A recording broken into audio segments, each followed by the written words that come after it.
Zoe, there have been claims that when you were elected mayor in early 2022, the pool was on time and on budget. What have you got to say about that? It's simple. It's demonstrably a lie. And moving forward, we now have calls which are just slogans, open the pool. Where is the pool at and when will the pool open? Well, you're right. The slogans are really meaningless and they demonstrate an absolute lack of understanding and sophistication as a response to what is the biggest and most complex project that this council has ever undertaken. Now, you and I are very aware that where we're at now with the pool was inevitable.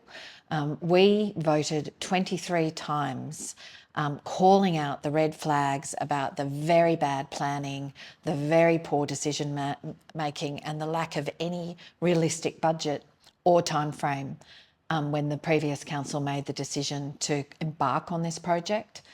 You and I were there putting in rescission motions to try to stop them from assigning two separate contracts, design and construction, that the council internally was to manage, to sign a building contract that was signed off by 3 sitting councillors, which is outrageous, but at a time before final construction drawings had been complete.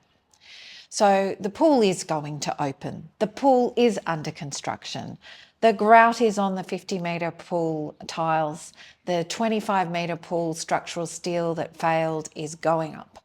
The practical completion date is at January 2025 and it will open shortly after that.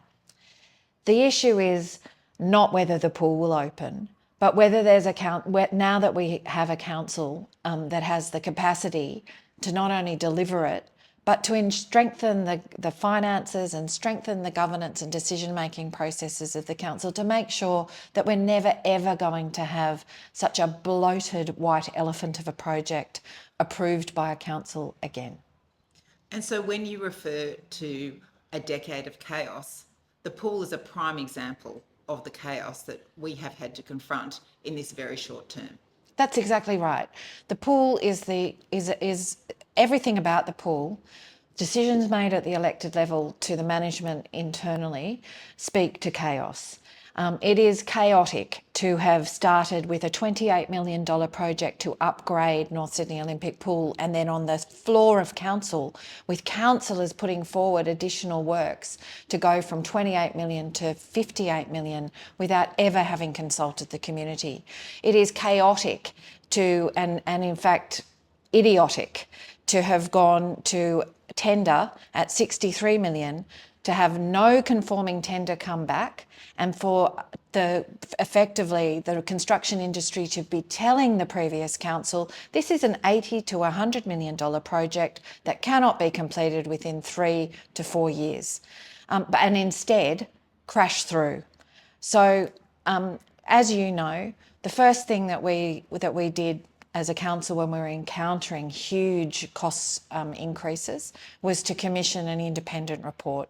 It made 16 findings, it had 33 recommendations, and we adopted every single one of them. And so that is the work of unpicking the chaos. It's being the grown-up in the room in circumstances when really you could be saying, I told you so, but we didn't just say, I told you so, we did something about it. So it's been a really short term, 2 years and 9 months. We've met these challenges head on, but the future is looking good for North Sydney, given the framework we have now put in place. Exactly.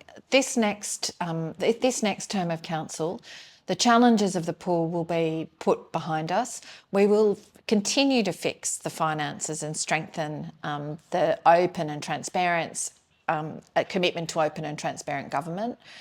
That our decisions are ones that are community consulted. And now we're going to have the time, and I'm excited about meeting not just the challenges that have been left to this council, but the opportunities that we have to deliver better for our community. So with that in mind, looking forward over the next 4 years, it's all open for North Sydney to move forward with positivity and hope. Absolutely.